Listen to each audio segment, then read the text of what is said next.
Dalam formasi yang sangat aneh, ada lebih dari biksu yang dipenjara. Para biksu ini adalah pria dan wanita, dan semuanya memiliki wajah penuh ketakutan. Karena pada awalnya ada ratusan biksu yang dipenjara bersama mereka, namun seiring berjalannya waktu, jumlahnya semakin sedikit, dan pada akhirnya hanya tersisa sebuah misteri. Selama ini, mereka semua juga tahu bahwa para pembudidaya iblis yang menangkap mereka semua dibor dengan menghisap darah manusia dan menggigit tulang manusia, dan mereka sangat kejam. Jadi ketika mereka melihat Tan Rongkun membawa orang ke sini, para biksu ini semua panik, dan beberapa terus berlutut dan memohon belas kasihan, memohon dengan keras.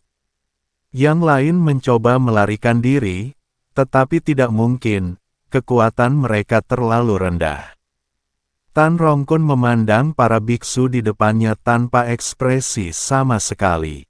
Dunia para dewa dan manusia adalah dunia di mana kekuatan dihormati. Yang lemah adalah sasarannya. Jumlah beku ini terlalu sedikit, dan budidaya mereka terlalu lemah. Kita harus menangkap beberapa beku dan membawa mereka kembali. Jika tidak, jika mereka mempengaruhi mundurnya kakak senior, kita akan melakukan dosa besar. Kata Tan Rongkun dengan wajah sedih.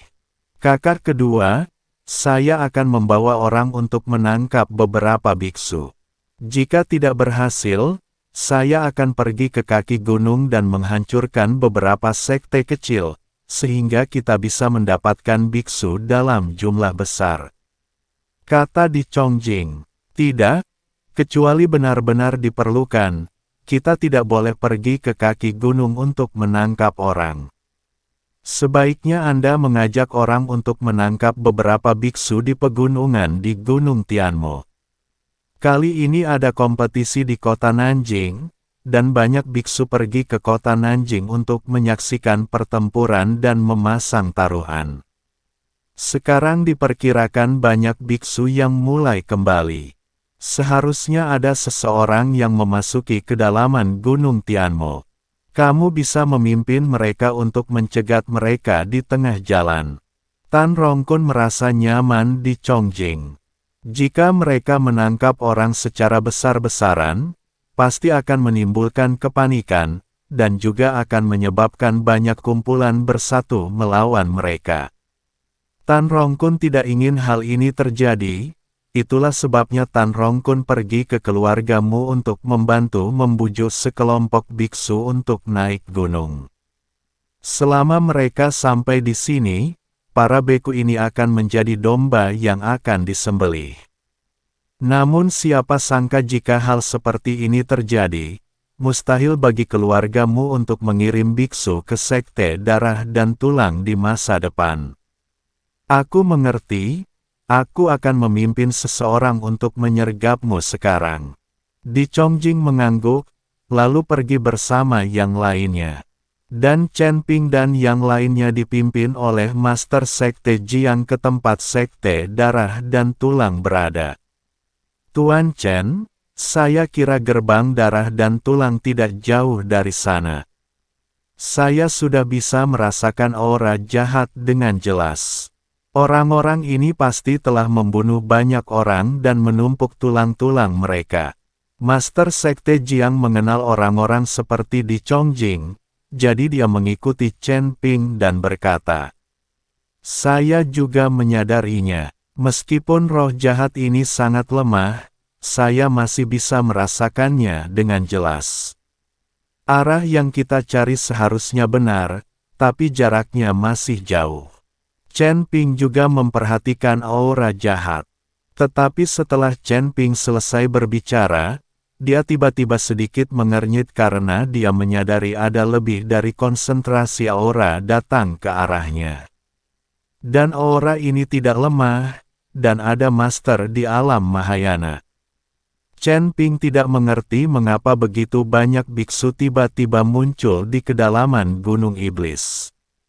Saat kesadaran Chen Ping terus menyebar, dia segera menemukan bahwa Di Chongjing ada di antara mereka. Dia pernah bertarung dengan Di Chongjing, jadi tentu saja dia tahu aura orang ini. Orang-orang dari Sekte Darah dan Tulang datang ke sini, kata Chen Ping. Tuan Chen, apakah orang itu Di Chongjing? Saya tidak menyangka dia akan melarikan diri. Jika dia tidak bersembunyi dengan benar, dia masih berani berkeliaran di Gunung Iblis. Master Sekte Jiang tidak mengerti. Di Chongjing sangat berani, hingga dia hampir mati dan tidak berhenti selama beberapa saat. Itu dia, Chen Ping mengangguk. Mari kita bersembunyi dulu dan lihat apa yang akan dilakukan orang ini. Ketua istana, silakan saja dengan orang suci dari istana Guanghan dan berpura-pura tidak tahu apa-apa. Pemimpin Sekte Jiang dan saya sedang bersembunyi. Jika Di Chongjing itu menemukan kita, dia mungkin akan berbalik dan lari. Chen Ping memutuskan untuk membiarkan orang-orang dari istana Guanghan memikat Di Chongjing untuk muncul. Dia ingin melihat apa yang akan dilakukan Di Chongjing. Oke, kepala istana Guanghan mengangguk. Chen Ping menggunakan formasi tersebut untuk melindungi aura dirinya, pemimpin Sekte Jiang, dan lainnya agar tidak terdeteksi oleh Di Chongjing dan lainnya, dan kemudian meminta kepala istana Guanghan untuk terus bergerak maju bersama banyak orang suci. Tuan, sepertinya ada seseorang di depan Anda, dan ada beberapa. Saat ini, seorang murid di sebelah Di Chongjing berkata. Di Chongjing menutup matanya sedikit, lalu perlahan membukanya dan berkata, kelompok biksu ini cukup bagus. Sebenarnya ada seorang guru Mahayana di antara mereka. Bergembiralah, jika orang-orang ini ditangkap, kakak senior sumber daya pelatihannya ada di sana. Setelah mengatakan itu, Di Chongjing memimpin orang-orang dan dengan cepat mendekati kepala istana Guanghan dan yang lainnya. Aura kepala istana Guanghan tidak pernah terkendali. Dia sengaja membiarkan Di Chongjing dan yang lainnya menyadarinya. Berhenti, siapa kamu? Kenapa kamu ada di sini? Segera, Di Chongjing memimpin orang-orang untuk mengikuti kepala istana Guanghan dan bertemu langsung dengan mereka, lalu bertanya dengan keras. Ketika kepala istana Guanghan melihat Di Chongjing dan yang lainnya, dia tertegun sejenak dan berkata, siapa kamu? Gunung Iblis ini bukan rumahmu. Aku bisa pergi kemanapun aku suka. Kepala istana Guanghan mengetahui detail orang-orang seperti Di Chongjing, jadi dia tidak sopan sama sekali. Hei, kamu adalah seorang kultivator wanita, tapi kamu cukup gila. Di Chongjing tidak menyangka penguasa istana Guanghan menjadi begitu gila, dan tampak sedikit terkejut. Tuan, para biarawati ini sangat cantik. Jangan bicara omong kosong kepada mereka. Bawa saja mereka kembali dan biarkan kita bersenang-senang. Jika kita sudah cukup bersenang-senang, kita akan mengirimkannya ke paman kita untuk berlatih. Lagi pula itu tidak akan mempengaruhi apapun. Seorang murid Sekte Tulang Darah menjilat bibirnya dan berkata, banyak orang akan berteriak, Sekte Darah dan Tulang dulunya bersembunyi di sana-sini, tapi sekarang mereka bercokol jauh di dalam Gunung Iblis dan jarang berlarian. Saya jarang melihat biarawati perempuan, apalagi tidur dengan mereka. Kamu adalah pria tidak berharga yang memikirkan wanita sepanjang hari. Di Chongjing melotot, lalu memandang kepala istana Guanghan dan berkata, saudari, karena kamu telah bertemu kami, itu adalah takdir. Biar ku beritahu, ini adalah wilayah kami. Jika kamu ingin lewat di sini, ada harga yang harus dibayar. Wilayahmu. Apakah namamu tertulis di sana? Kepala istana Guanghan mendengus dingin. Pelacur kecil, mengapa kamu berbicara dengan ketua sekte kami? Biar ku beritahu, area sejauh ratusan mil ini adalah wilayah sekte darah dan tulang kami. Ini adalah penguasa sekte darah dan tulang kami. Jika kamu tidak jujur, aku akan memakan kalian semua. Seorang murid sekte tulang darah berkata dengan galak. Sekte tulang darah. Kepala istana Guanghan tertegun, lalu menggelengkan kepalanya dan berkata, saya belum pernah mendengarnya. Pasti semacam sekte yang menangisi ayam dan anjing, dan tidak memilikinya banyak reputasi. Apakah kamu berani mengatakan bahwa sekte darah dan tulang kita tidak terkenal? Di Chongjing langsung marah. Untuk memburu sekte darah dan tulang mereka, para biksu dari generasi Gunung Tianmo bersatu dengan banyak orang. Siapa yang tidak tahu tentang sekte darah dan tulang mereka saat itu? Dan mereka akan gemetar ketika berbicara tentang sekte darah dan tulang. Meskipun sekte darah dan tulang sekarang jauh lebih rendah, tidak mungkin untuk tidak menjadi terkenal. Tapi apa yang dikatakan kepala istana Guanghan memang benar. Dia tidak tahu tentang sekte darah dan tulang. Bagaimanapun, istana Guanghan telah ada berkali-kali lebih lama daripada sekte darah dan tulang. Jika kamu tidak terkenal, kamu tidak terkenal. Mengapa kamu tidak boleh membicarakannya? Kata kepala istana Guanghan dengan bercanda. Wajah di Chongjing penuh amarah, dia mengerutkan kening, menatap kepala istana Guanghan dan bertanya, siapa kamu? Kamu tidak tahu tentang sekte darah dan tulang kami. Apakah kamu pernah mendengar tentang istana Guanghan? Penguasa istana Guanghan bertanya. Istana Guanghan. Di Chongjing tertegun, lalu mengangguk, saya pernah mendengarnya. Itu adalah sekte yang didirikan belum lama ini di bagian paling selatan Gunung Tianmo. Apakah kamu dari istana Guanghan? Ya, saya adalah kepala istana Guanghan.